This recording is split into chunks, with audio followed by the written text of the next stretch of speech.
कि बाप की याद से ही तुम्हारे पाप कटेंगे। दैवी गुण भी धारण करने हैं, और ये दैवी गुण भी ऐसे नहीं कि सत्युग में धारण करने हैं। कहाँ धारण करने हैं? यहाँ धारण करने हैं। ये दैवी गुण धारण करने के प्रैक्टिकल जीवन में संस्कार जितने लंबे समय के संगम युग में होंगे उतने ऊंचे देवता बनेंगे। अगर अल्पकाल के संस्कार होंगे तो अल्पकाल के देवता बनेंगे। बाप तो यहाँ ही करनी कथनी की बात बताते हैं, इसलिए संगम युग मुख्य है। ये पुरुषोत्तम संगम युग अच्छी रीत याद करना है। अगर पुरुषोत्तम अक्षर नहीं लिखेंगे तो मनुष्य समझेंगे कि भगवान युगे युगे आता है। गीता में क्या लिखा है? संभवामि युगे युगे। सतयुग त्रेता का युगे, द्वापर कलयुग का युगे, त्रेता द्वापर का युगे। समझते हर दो युगों के संगम पर भगवान आता है। इसलिए क्या लिखो? पुरुषोत्तम संगम युगे। और पुरुषों में उत्तम देवता नारायण का राज्य होता ही है सतयुग के आदि में। तो सतयुग त्रेता को पुरुषोत्तम संगम युग नहीं कहेंगे, त्रेता द्वापर को भी पुरुषोत्तम संगम युग नहीं कहेंगे, द्वापर कलयुग की संधि को भी पुरुषोत्तम युग नहीं कहेंगे। किसको कहेंगे? कलयुग और सतयुग को ही संधि को पुरुषोत्तम संगम युग कहेंगे। सीढ़ी उतरनी होती है ना, जब चढ़ने का समय होता है तब पुरुषोत्तम संगम युग कहा जाता है। सतयुग से कलयुग तक उतरना है और कलयुग से सतयुग तक चढ़ना है, जबकि सब धर्मों का भला होता है? सब धर्मों का भला होता है कि सिर्फ देवता धर्म की आत्माओं का भला होता है? जो देवता धर्म के पक्के हैं या देवता धर्म की जो आत्माएं थी उनका ही भला होता है या सब धर्मों का भला होता है? सब धर्म देवता बन जाते हैं, सतयुग त्रेता में सुख भोगते हैं, और धर्मों का भला कहाँ होता है? होता है। और धर्मों में भी आधा समय सुख भोगते हैं और आधा समय दुख भोगते हैं। तो आधा समय जो सुख भोगते हैं वो ईश्वरीय मत पर चलते हैं तो सुख भोगते हैं, और अपने धर्म पिताओं की मत पर चलने की शूटिंग करते हैं तो दुख भोगते हैं।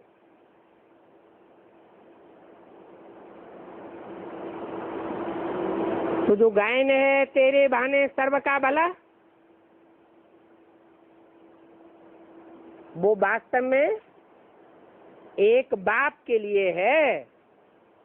उन सिखों ने तो समझ लिया है गुरु नानक के लिए कि वो सदगुरु के रूप में आता है। अगर गुरु नानक भी ऊंचे से ऊंचे है तो फिर नीच किसको कहेंगे? फिर कह दिया है नानक नीच कहे विचार।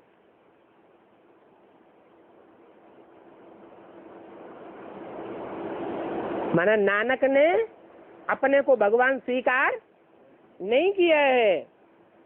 हजारों बारी तुम पर बलिहार जावे, तू सदा सलामत रहे। वो है ही निराकार निरहंकार निर्विकारी। तो नानक भी उनकी महिमा गाते हैं। किनकी? एक सदगुरु निराकार की महिमा गाते हैं। ये सभी बाप बैठ समझाते हैं। साहबजादे बनो तो शाहजादे बनने का सुख मिलेगा। शाहजादे माने, अरे अभी तो बताया, शाह किसे कहते हैं? शाह माने, अरे शाहजहां माना क्या हुआ? सारे जहान का शाह। अच्छा, सारे जहान का न सही, थोड़े से टुकड़े का शाह सही, तो शाह होगा कि नहीं? शाह कहते हैं राजा को। तो अभी तुम शाहजादे नहीं हो, अभी क्या हो? अभी साहबजादे हो। साहबजादे पक्के पक्के बनो तो शाहजादे बनने का सुख मिलेगा। जप साहब को तो सुख मिलेगा। जप माने है मुख से जाप करें? नहीं, मुख से जाप करने की बात नहीं है। भक्ति मार्ग में नाम को महत्व देते हैं, नाम जपते हैं, और ज्ञान मार्ग में जानते हैं कि ये नाम तब पड़ता है जब कोई काम किया है। तो जप साहब को मतलब बाप का जो कर्म है, बाप ने आकर के क्या किया, उन कर्मों को याद करते रहो। ये दादा भी कहेंगे पहले हम भी हरामजादे थे। कौन दादा है? ये नहीं कहा, कहते हैं। ये दादा भी कहते हैं, ये नहीं कहा। क्या कहा? ये दादा भी कहेंगे। कब कहेंगे? जब समझेंगे कि गीता का भगवान मैं नहीं हूं। कौन है? गीता का भगवान एक ही निराकार शिव शंकर भोलेनाथ है। मैं अगर गीता का भगवान हूं तो हरामजादा हूं या नहीं हूं? क्या हुआ है? अगर बच्चा अम्मा का खसम बन करके बैठ जावे तो बाप क्या कहेगा, क्या गाली देगा?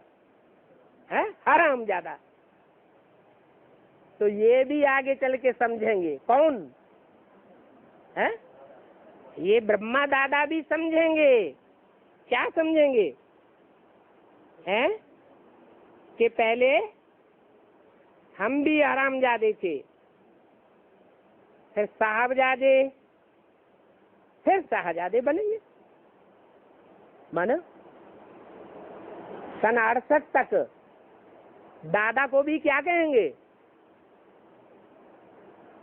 ये दादा बाप को पहचानते थे या नहीं पहचानते थे? प्रैक्टिकल नहीं पहचानते थे। जब बाप को ही नहीं पहचानते थे तो अम्मा को भी नहीं पहचानते थे। नहीं पहचानते थे, इसलिए जगदम्बा महाकाली का रूप धारण करती है, दिखाई गई। उसके सर के ऊपर कौन चढ़ा बैठा है? चंद्रमा। तो बच्चा अम्मा के माथे पर चढ़ करके बैठे, ये शोभता है? नहीं शोभता है। वास्तव में तीसरा नेत्र तो शोभता है देवी देवताओं को, लेकिन चंद्रमा माथे पर चढ़ करके बैठे, चंद्रमा माने ज्ञान चंद्रमा ब्रह्म, वो शोभता नहीं है। इसलिए बोला कि दादा भी कहेंगे पहले हम हरामजादे थे। कब कहेंगे? है? कब समझ जाएंगे? जब संपन्न स्टेज आवेगी। ब्रह्मा की भी संपन्न स्टेज आवेगी या नहीं आवेगी? ब्रह्मा की भी स्वर्ग के गेट खोलेगा या नहीं खोलेगा? है? किसके द्वारा खोलेगा? है जगदम्बा के द्वारा। माताएं ही निमित्त बनती हैं स्वर्ग का गेट खोलने के लिए। तो जो माताएं स्वर्ग का गेट खोलने के लिए निमित्त बनती हैं, उन माताओं में अव्वल नंबर आत्मा कौन है? अव्वल नंबर आत्मा, माता का पार्ट बजाने वाली। बड़ी मम्मी सिर्फ डब्बा है।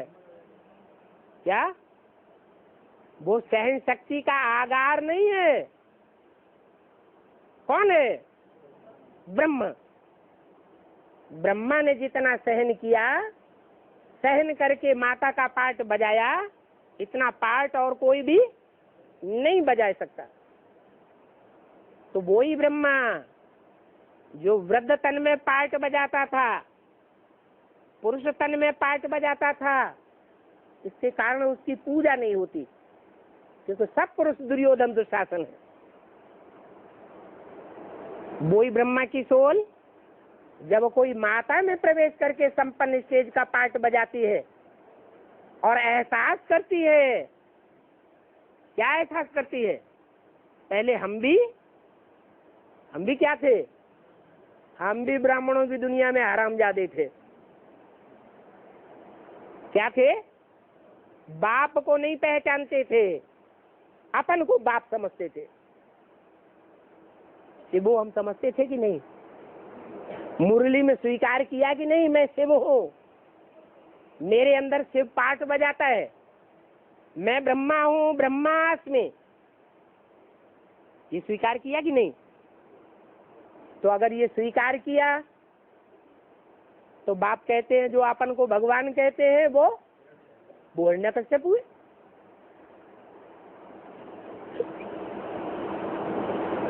अभी समझते हैं कि पति से पावन तो साहब बनाते हैं। तो ये जान करके कितनी खुशी होती है, पहले हम हराम ज्यादा था,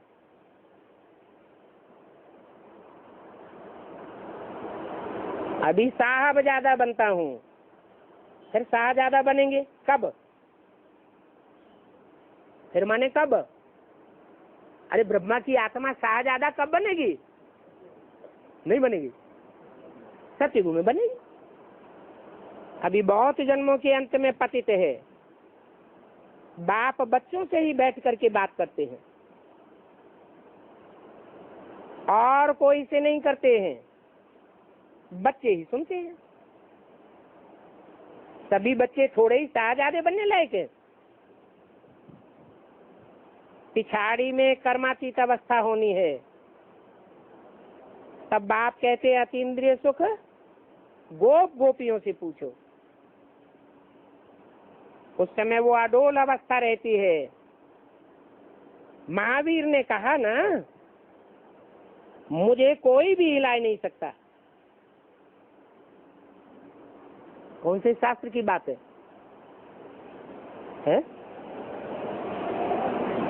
अरे किसको बाबा महावीर बोल रहे हैं? जिसको होले, जिसके लिए गायन आया शास्त्र में कि मेरे पांव को कोई हिला ही नहीं सकता।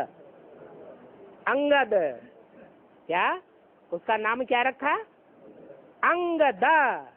अंग माने जिसने ईश्वरीय सेवा में एक एक अंग दे दिया।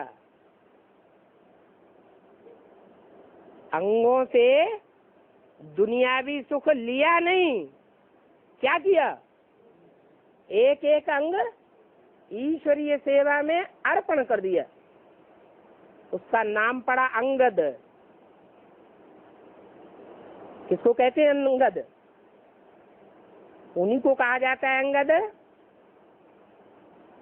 जो ईश्वरीय सेवा में पूरा अर्पण में हो जाते हैं। जो जितना अर्पण में बनते हैं, तन से, मन से, धन से, समय, संपर्क, संबंध से, उतना उनका ज्ञान का दर्पण पावरफुल हो जाता है। ये ज्ञान की प्रैक्टिकल बातें हैं, कोई भी अनुभव करके देख सकता है। और जितना ज्ञान का दर्पण पावरफुल होगा तो शीशे के समान सबको दिखाई देगा। जैसे बोला है, बड़े से बड़ा आरसी है बाप, फिर है मिनी मधुबन। मधुबन मधुबन है शीशे के महल।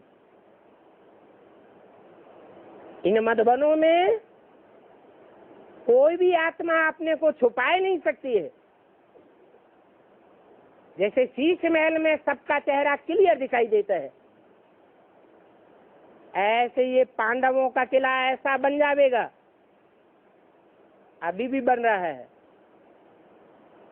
कि सबको अपना चेहरा भी दिखाई पड़ेगा और दूसरों का भी चेहरा दिखाई पड़ेगा। अभी चेहरे तैयार हो रहे हैं,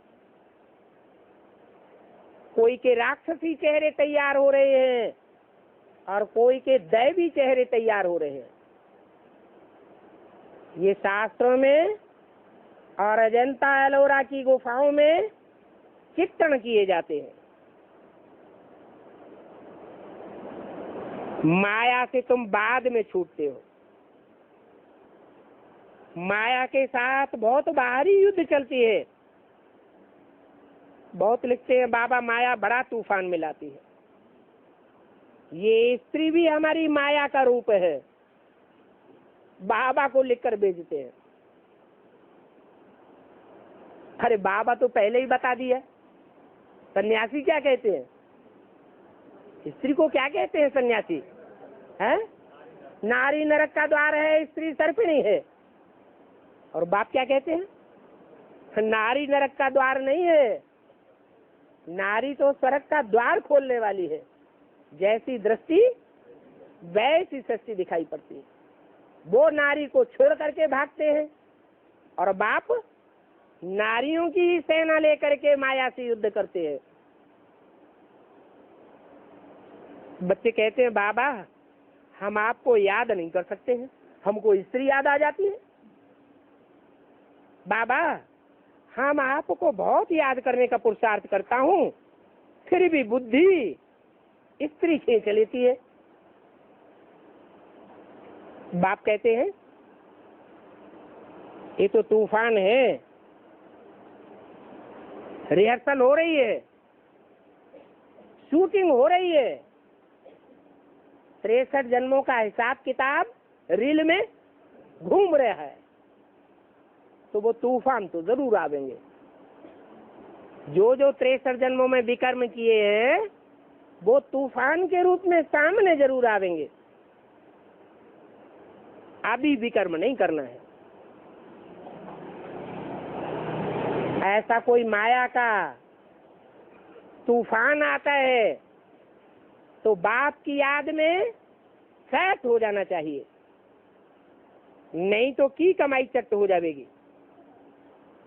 5 मार से गिर पड़ते हैं। इन काम विकार पर तुम कल्प कल्प जीत पहनते हो, नंबरवार पुरुषार्थ अनुसार। ये बात बाप ही जानते हैं। बाबा के पास सभी समाचार आते हैं। बाप दादा जानते हैं कौन कौन क्या क्या करते हैं। गुड़ जाने और कौन जाने? गुड़ की गोथरी जाने। गोथरी कौन है? गुड़ कौन है? अरे गुड़ किसको कहा? शिव जो है सुप्रीम सोल, वो सदैव ही गुड़ है। वो कभी भी कड़वी बात बोलता ही नहीं है। जैसे अभी बताया कि ऊपर से जो सतो प्रधान आत्मा आती है वो गालियां नहीं देती है असंख्य चोर हरामखोर। कौन गालियां देती है? जिसमें प्रवेश किया। तो शिव है प्रवेश करने वाली आत्मा, सनातन धर्म की गुड़। और गोथरी कौन है? गुड़ को खाएंगे तो मीठा मीठा लगेगा, बहुत अच्छा। और गोथरी टाट को खाएंगे तो क्या लगेगा? मुंह खराब हो जाएगा। तो बोला गुड़ जाने और गुड़ की गोथरी जाने, क्योंकि गोथरी में जब गुड़ रखा जाता है तो गोथरी भी कैसे रस की हो जाती है? उसका रस कैसा हो जाता है? मीठा रस हो जाता है। तो बोला गुड़ जाने, गुड़ की गोथरी जाने। ब्राह्मणियों की भी रिपोर्ट आती है, लिखते हैं बाबा ब्राह्मणी बहुत क्रोध करती है, बहुत तंग करती है। अलका माता खुश हो गई।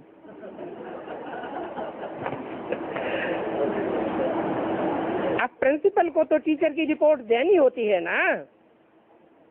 कोई कोई का स्वभाव बहुत गंदा होता है, इनको कहा जाता है वैश्यालय। शिवालय की स्थापना शिव बाबा करते हैं। रावण क्या चीज है ये कोई भी नहीं जानते हैं। अच्छा, मीठे मीठे रूहानी बच्चों को रूहानी बाप दादा का याद प्यार, गुड मॉर्निंग। रूहानी बच्चों को रूहानी बाप की नमस्ते, ओम शांति।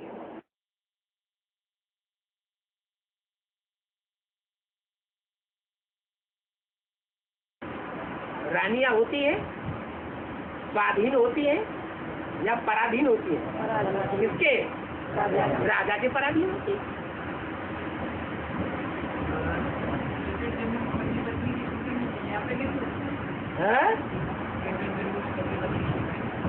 पूरा 63 जन्म, एक जन्म भी कम नहीं। अरे हाँ ना, का जल्दी जवाब दो ना। हाँ, द्वापर से कलयुग तक 63 जन्म होते हैं। उन 63 जन्मों में लगातार पति पत्नी की शूटिंग होती रहे, वो कैसे होती है? अपनी बुद्धि से पूछो। हमारा अटैचमेंट एक में ही जाता है कि औरों में भी जाता है? पूछो अपनी बुद्धि से।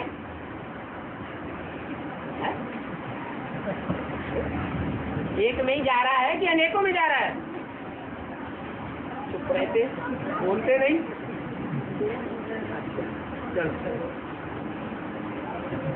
और मुझे बोला, इसलिए गायन है एकलव्य का। क्या अर्जुन से भी ज्यादा तीखा कौन हुआ? एकलव्य। और मुझे बोला, मैं जो हूँ देता हूँ, तो पार हो जा रहा हूँ। मेरे साथ देने वाले बच्चे मुझे नहीं जानते।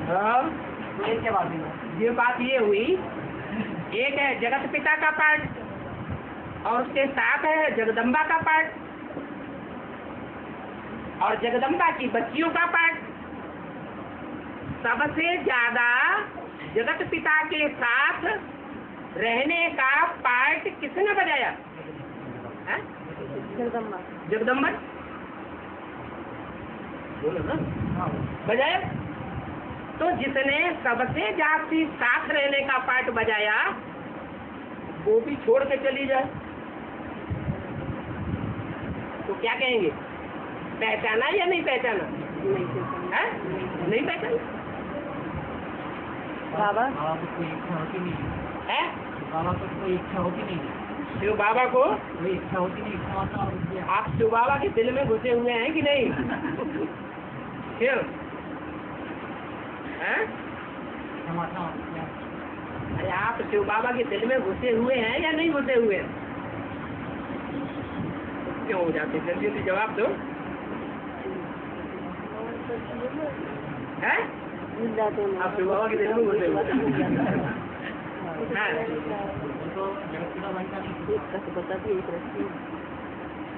शिव बाबा जगत पिता नहीं बनता है, वो आत्माओं का बाप है। उसका बाप है, आत्माओं का बाप है। लेकिन जो जंगम है प्राणी, जीवन धारण करने वाले हैं, उन प्राणियों में मुख्य पार्ट है मनुष्यों का। क्या? जड़ और जंगम दो होते हैं ना, तो जो भी जंगम है, जीवन धारण करने वाले हैं, उनमें मुख्य पार्टधारी है मनुष्य। जो सारी दुनिया के जंगम प्राणियों को कंट्रोल करने वाले हैं। मनुष्य दुनिया के सभी जीव जंतुओं को कंट्रोल करने वाला है या नहीं है? है।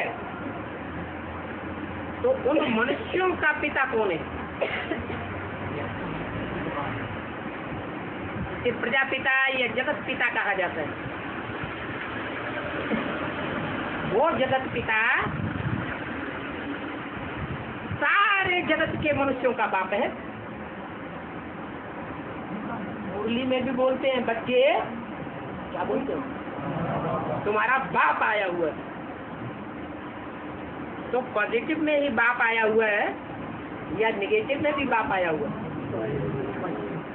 अच्छे कर्मों में ही बाप है या बुरे कर्मों में भी बाप है? हैं? दोनों में बाप है। जब अच्छा युग है तो अच्छे युग में सबसे पहला नंबर लेता है वो।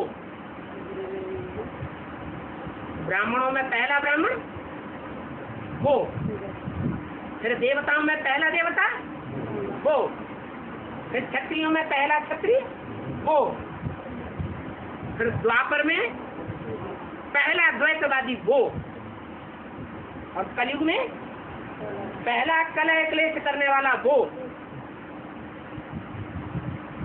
अब संगम युग के आदि में पहला शूद्र, अव्वल नंबर शूद्र वो। चारों युग प्रताप तुम्हारा है प्रसिद्ध जगत उजियारा। गीता में भी क्या बोल दिया है? क्या बोला है? वृक्षों में मैं पारिजात हूँ, सर्पों में मैं ये हूँ, उसमें मैं वो श्रेष्ठ हूँ, उसमें मैं वो श्रेष्ठ हूँ। अरे ये शिव बाप की पहचान है या मनुष्यों के बाप की पहचान है? मनुष्य बाप की पहचान है। इसलिए जब इच्छा मात्रम विद्या का पाठ शुरू होगा तो ये पाठ देवताओं का होता है, क्षत्रियों का होता है, वैश्यों का होता है, शूद्रों का होता है, या पक्के ब्राह्मण को देवताओं का होता है? पक्के ब्राह्मण तो पक्के देवताओं का ये पाठ है। क्या? इच्छा मात्रम अविद्या। वो पाठ जब भी शुरू होगा तो पहला नंबर कौन लेगा? है? अरे तीव्र पुरुषार्थी कौन है? वही है। राजधानी मध्य में बनाई जाती है। राजधानी मध्य में बनाई जाती है। मध्य में बीच में होती है। क्या मतलब? राजधानी मध्य में बनाई जाती है। हाँ मध्य भाग। हाँ हाँ, जगत का संबंधी मध्य प्रदेश में होना चाहिए। कमाल है।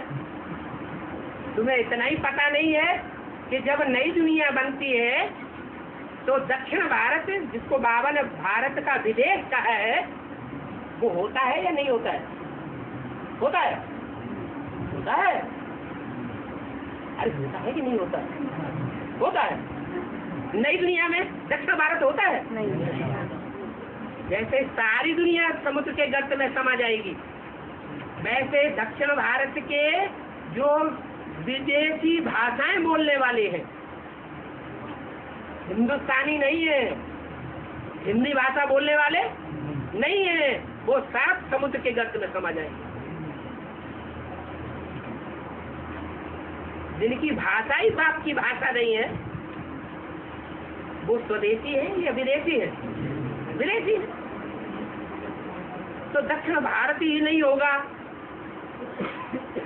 तो फिर भोपाल बीच में होगा। बड़ा मलाल आ रहा है? 84 जन्म भोपाल में ही लिए हैं क्या? है? नहीं तो खुश रहो। बाबा, मुरली में बोला है कि ब्रह्मा के 84 जन्म पूरे नहीं होते। ब्रह्मा के 84 जन्म पूरे नहीं होते, इसलिए उसे देवता नहीं कह सकते। तो कृष्ण देवता है नमा कैसे कहते? 84 जन्म पूरे नहीं होते? हाँ। ये कौन सी मुरली में कहा? 83 जन्म नहीं कहते, ब्रह्मा का 83 जन्म था। बाबा का 83 जन्म था? 83वें जन्म में शिव बाबा प्रवेश करते हैं क्या? 84वें जन्म में प्रवेश करते हैं या 83वें जन्म में प्रवेश करते हैं? अरे जल्दी बोलो। 84 जन्म नहीं, मुरली में बोलते हैं ना कि 84 के लिए मुरली का नाम बदनाम करती है। मुरली में तो बोला है मैं 84वें जन्म के अंत में आता हूँ, जब वानप्रस्थ अवस्था होती है।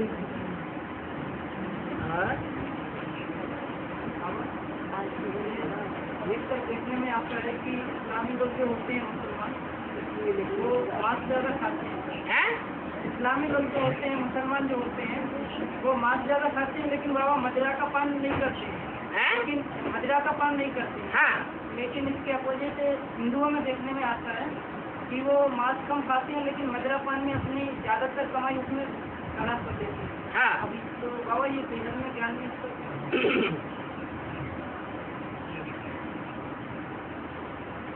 ब्राह्मणों की दुनिया में बेहद का मांस क्या है? और ब्राह्मणों की दुनिया में बेहद की मदिरा क्या है?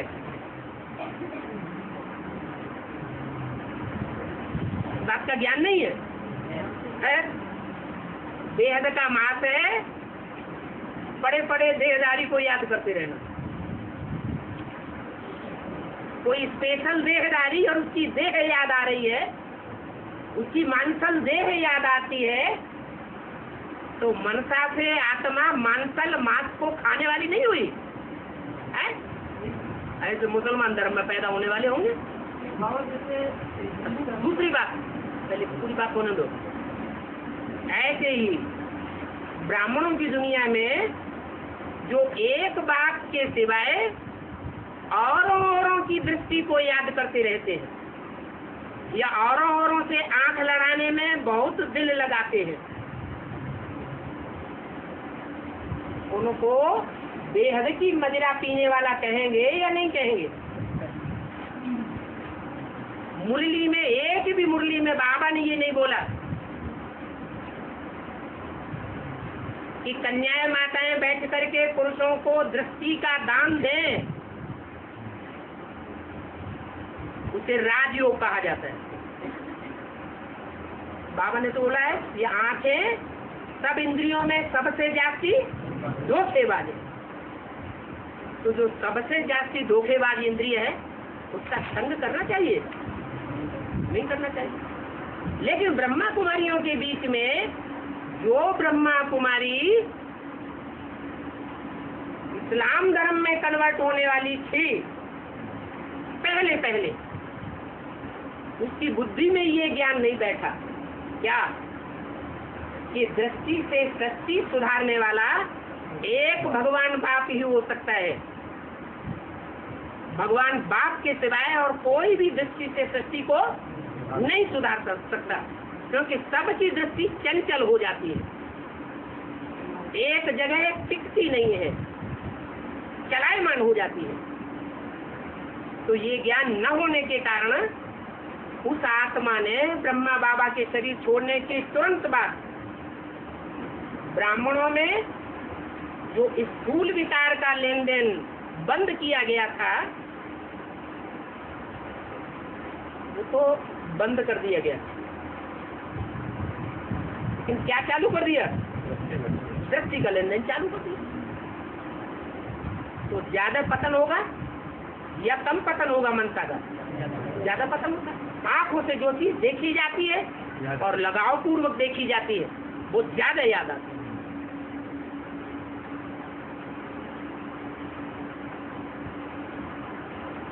बात समझ में आ गई है? बाबा ये जैसे इसका प्रभाव सबसे ज्यादा हिंदू धर्म की हिंदू धर्म की आत्माएं तो सबसे ज्यादा कन्वर्ट होती है। वही आत्माएं तो कोई दूसरे धर्म के कन्वर्ट होते हैं? दूसरे धर्मों में है नहीं कन्वर्ट होते। हिंदू ही कन्वर्ट होकर के मुसलमान बने, हिस्ट्री देख लो। हिंदू ही कन्वर्ट होकर के क्रिश्चियन बने, हिंदू ही कन्वर्ट होकर के बौद्धी बने, सन्यासी बने। हिंदू ही तो दूसरे धर्मों में कन्वर्ट हुए हैं। और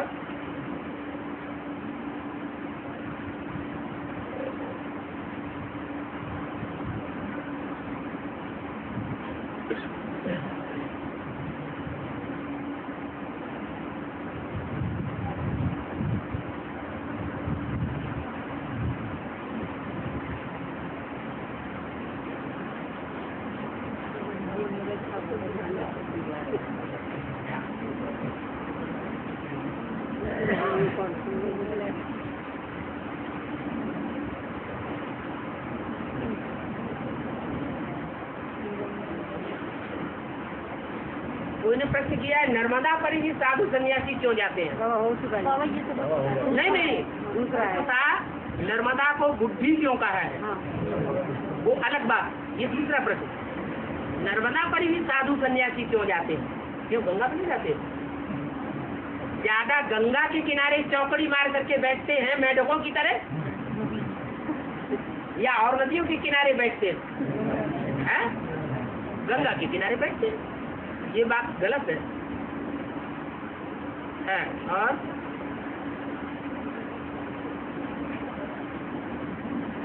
बाबा एक प्रश्न और था, है? मेरे कागज में एक प्रश्न और था। एक प्रश्न था, साधु सन्यासी जल समाधि नर्मदा में ही ज्यादा क्यों लेते हैं?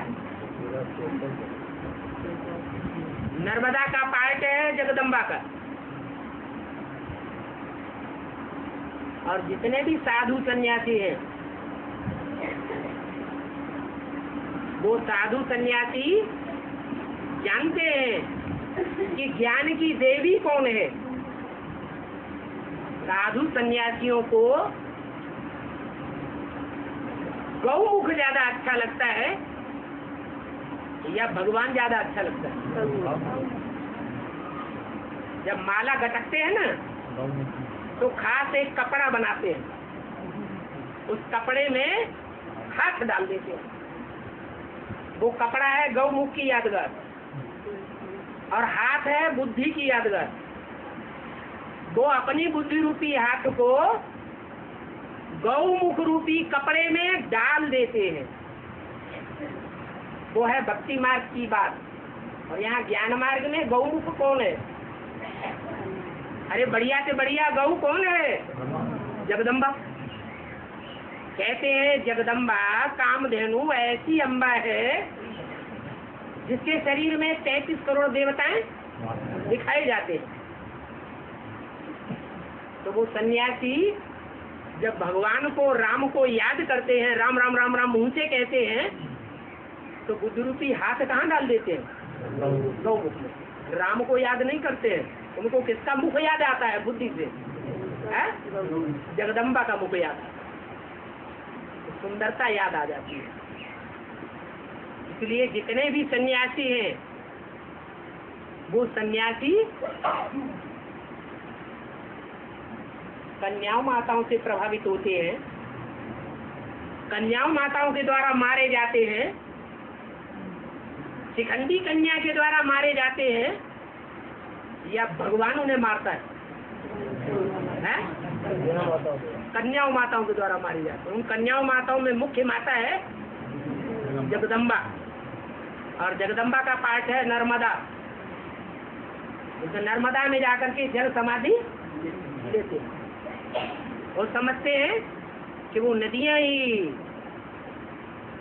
हमको ईश्वरीय ज्ञान देने वाली है, उन नदियों में स्नान करने से हम पावन बन जाएंगे।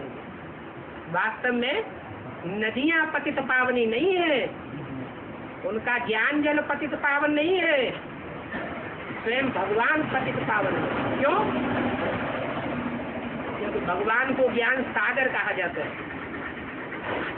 सागर का मंथन किया जाता है, मंथन करने से अमृत निकलता है। नदियों का तो पानी होता है, जो नदियां होती हैं सागर से निकलने वाली या सागर में समा जाने वाली, वो नदियों का पानी मंथन करने से कोई भी अमृत नहीं निकलने वाला। उनका जो ज्ञान जल है वो नई बात नहीं निकालता है, जो बातें पहले से चली आ रही है या जो बातें भगवान सुनाते हैं उन्हीं बातों को रिपीट करके दूसरों को सुनाती रहती है। नई बातें कौन सुनाता है? भगवान सुनाता है। तो भगवान के ज्ञान जल को अमृत कहा जाता है।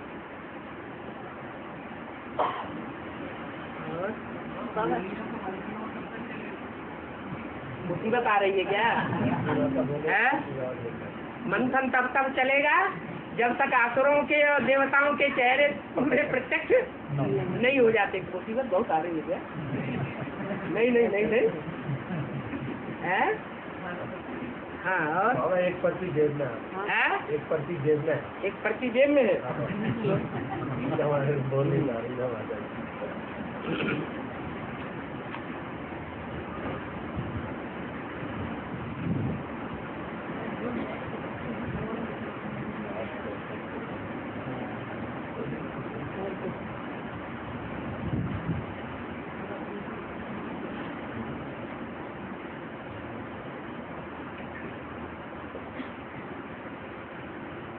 पांच विकार हैं। कौन कौन से हैं? काम, क्रोध, लोभ, मोह, अहंकार। उन पांचों विकारों में से भगवान कितने विकारों को क्षमा कर देता है? चार विकारों को क्षमा कर देता है, छोड़ देता है या कन्वर्ट कर देता है। क्या? लेकिन जो पांचवा विकार है अहंकार, उसको छोड़ता नहीं है। मारूंगा तेरी मौत सामने खड़ी है, मारेगा जरूर। इसलिए उसकी यादगार बकरा दिखाई गई है। क्या? जो अहंकारी होता है वो भगवान कुछ नहीं मानता। क्या मानता है? मैं। कौन सा जानवर है जो मैं ज्यादा करता है? बकरा। इसलिए बकरे को कटना ही है। आप दुखी मत हो।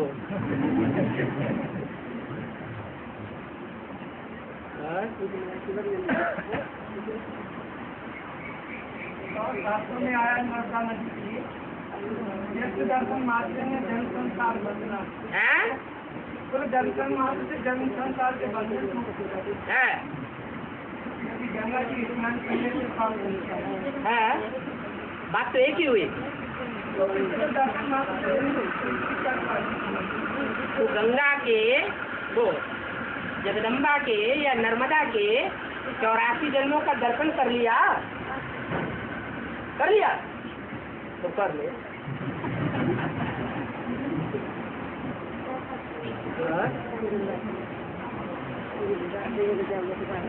बाबा, मुरली में बोला है कि जब मैं आता हूँ तो तुम बच्चों से इतना पाप करवाता हूँ कि अति का भी अंत हो जाता है।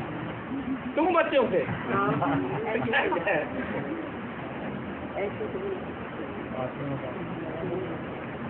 बात को घुमा देने से सारे अर्थ बदल जाते हैं। बाबा ने ये नहीं बोला कि जब मैं आता हूँ तो तुम बच्चों से इतने पाप करवाता हूँ कि अति का अंत हो जाता है।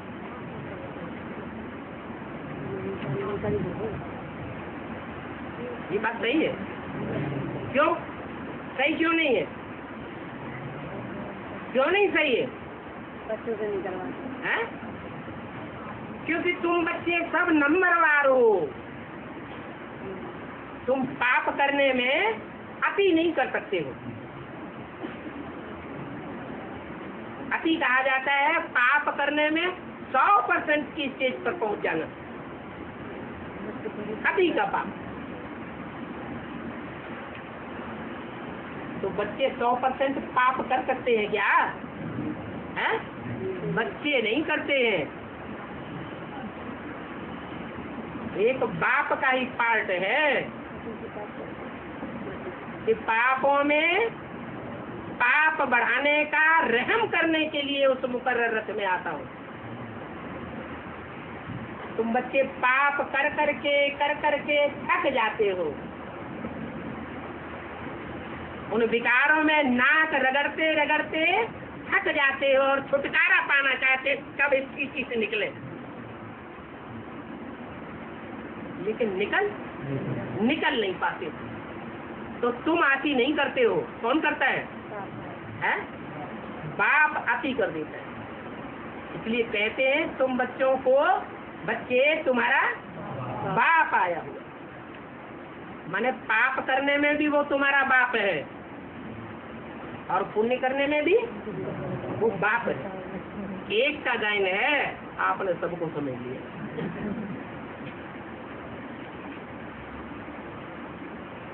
और बाबा ओम अक्षर में ब्रह्मा का आ की मात्रा है, विष्णु की उ की मात्रा है, जबकि महेश अक्षर में इसकी मात्रा नहीं है। और मात्रा नहीं है तो अंतिम अक्षर तो है। और इधर ब्रह्मा और विष्णु का लास्ट अक्षर है और इधर महेश का फर्स्ट अक्षर है। हाँ, वो जो लास्ट नंबर में जाता है, सबसे नीचे आता है, उसका लास्ट नंबर है। हाँ, ब्रह्मा का आ है, क्योंकि वो लास्ट में आना है, फर्स्ट में आना है, लास्ट में आना है। हाँ। हाँ।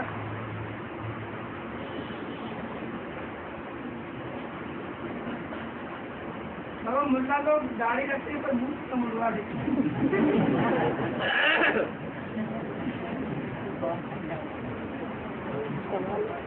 हिंदुओं में जितने भी राजाएं हुए हैं, वो ज्यादातर शौर्यवान राजाओं ने मूछ रखाई है। क्या मूछ रखते हैं? और ब्रह्मा की क्या प्रसिद्ध है? दाढ़ी प्रसिद्ध है।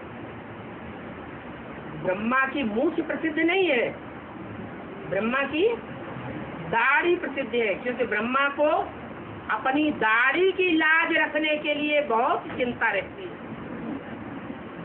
देखने में आता है कि मेरी गोद में पलने वाले जितने भी बच्चे हैं, चंद्रवंशी हैं, इस्लामी हैं, बौद्धि हैं, क्रिश्चियंस हैं, मोस्टली असुर हैं, कौन वरदान लेते हैं? ब्रह्मा से असुर वरदान लेते हैं। तो ये सारे बड़े धुंधकारी हैं, इसलिए उन्हें डर लगता है कि ये मेरी दाढ़ी की लाज है रहने नहीं देंगे। तो ब्रह्मा को फॉलो करने वाले अव्वल नंबर धर्म वाले कौन से हैं? इस्लाम धर्म वाले, जो उसकी दाढ़ी की लाज नहीं रखते। चंद्रवंशी तो फिर भी दाढ़ी की लाज रखते हैं, विजयमाला में आ जाएंगे, लेकिन उसकी दाढ़ी की लाज, उसकी पत कौन गवाते हैं? इस्लामी, मुसलमान। इसलिए मुसलमानों की परंपरा में दाढ़ी रखाते हैं और मूछ को उड़ाई देते हैं। भारत के राजाएं जो हैं, वो दाढ़ी को उतना महत्व नहीं देते। किसको महत्व देते हैं? मूछ को बहुत महत्व देते हैं। क्यों है? क्यों महत्व देते हैं? मूछ शौर्य की निशानी है या दाढ़ी शौर्य की निशानी है? मूछ शौर्य की निशानी है। बल विकारी है, निर्विकारी देवताओं को दाढ़ी भी नहीं होती, मूछ भी नहीं होती, लेकिन मनुष्यों को तो दाढ़ी मूछ होती है।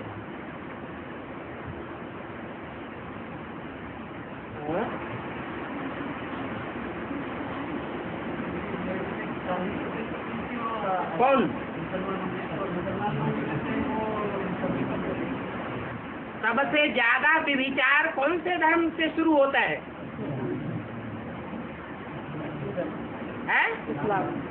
इस्लाम धर्म से सबसे ज्यादा व्यभिचार की शुरुआत होती है। ज्यादा जिस धर्म में व्यभिचार होगा तो आत्मा ज्यादा काली बनेगी या कम काली बनेगी? ज्यादा काली बनती है।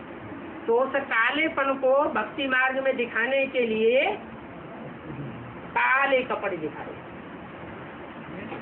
जेंट्स को नहीं दिखाए हैं, जेंट्स भी कोई कोई होते हैं, मुसलमान गुरु होते हैं कोई कोई, कैसा चौंगा पहनते हैं, काला चौंका, लेकिन वो थोड़े होते हैं।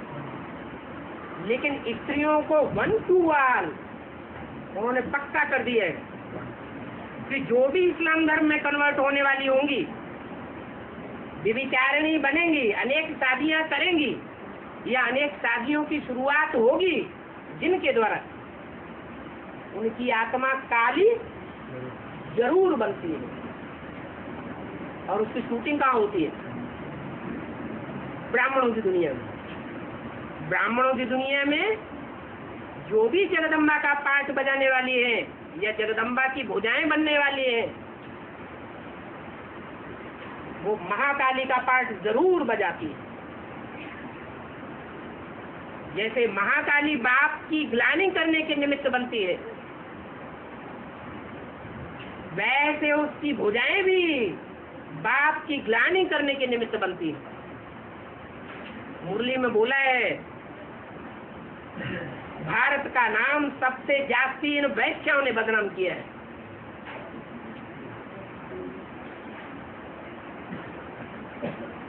ये वैश्याएं नरक का दरवाजा खोल करके बैठ जाती हैं।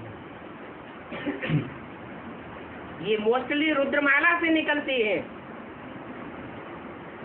विजय माला से जो निकलने वाली है वो भारत माता की भुजाएं हैं। सब एक जैसी नहीं है, फिर भी मोस्टली ऐसी हैं जो भारत का नाम बाला करेंगी। कन्याओं माताओं के ऊपर सारा मदार है भारत का नाम बाला करने का या भारत का नाम बदनाम करने का।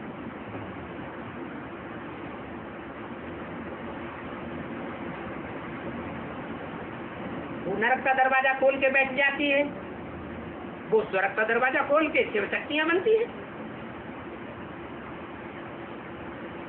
क्या अंतर हुआ? क्या अंतर हुआ दोनों में? अरे एक ही बात का अंतर हुआ। उनका नारा है एक शिव बाबा दूसरा न कोई, दूसरा कोई संगम युग में मेरा जीवन साथी साबित न होने पाए। और जो महाकाली बनती है या उसकी भुजाएं बनती हैं, वो इस बात की परवाह नहीं करती। किस बात की? एक शिव बाबा दूसरा न कोई।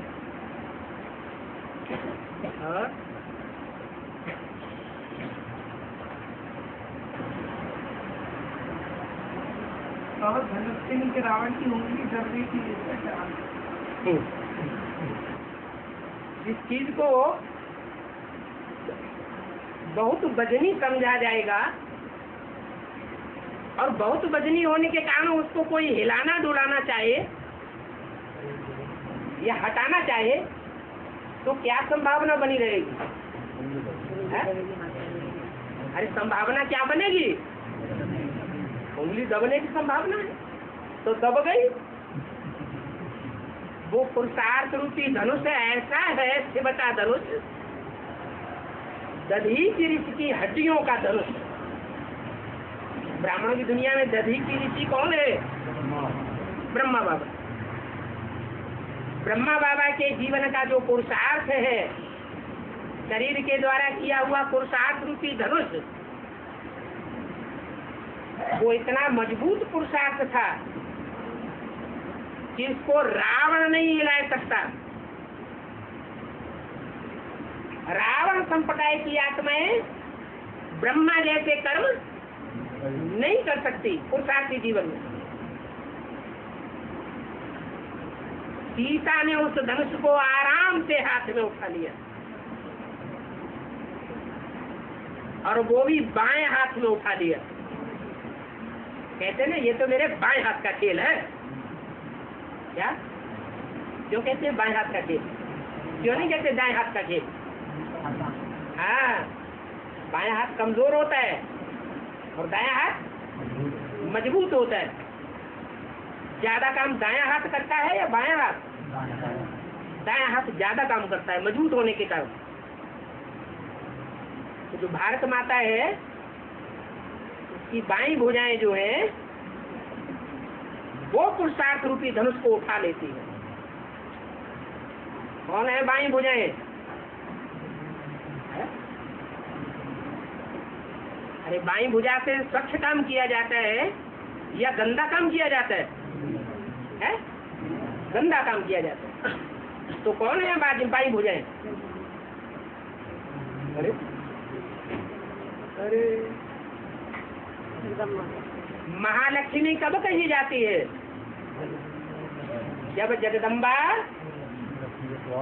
और लक्ष्मी दोनों के स्वभाव संस्कार मिलकर के एक हो जाते हैं तो महालक्ष्मी कही जाती है।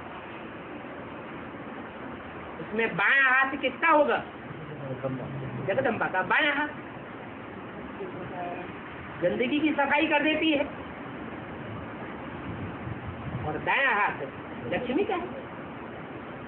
इसलिए ये शास्त्रों में गायन आया है कि सीता ने बाएं हाथ से धनुष उठा लिया। कौन सा धनुष उठा लिया? हैं?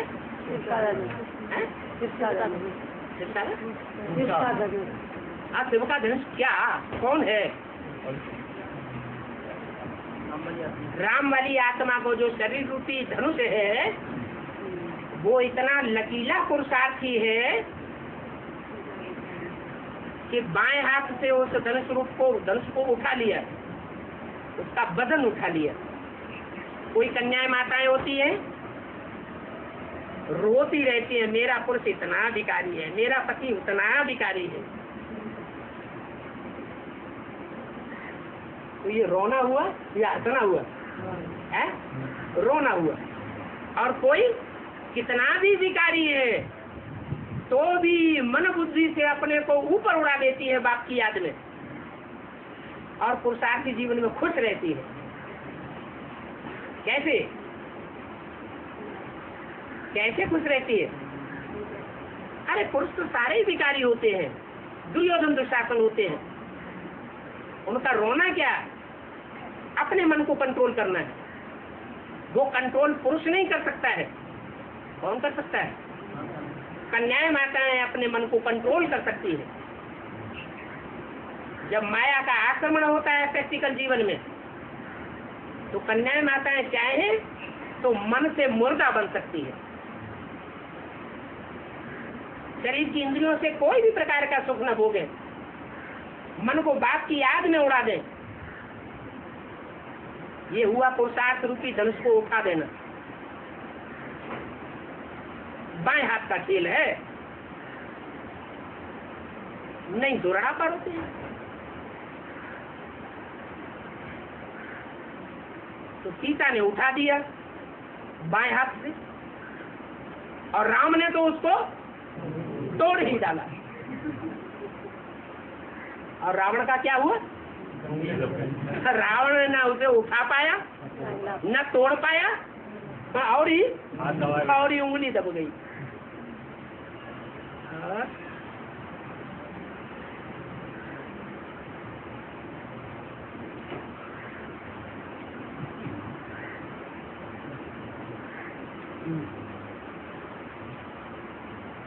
ओम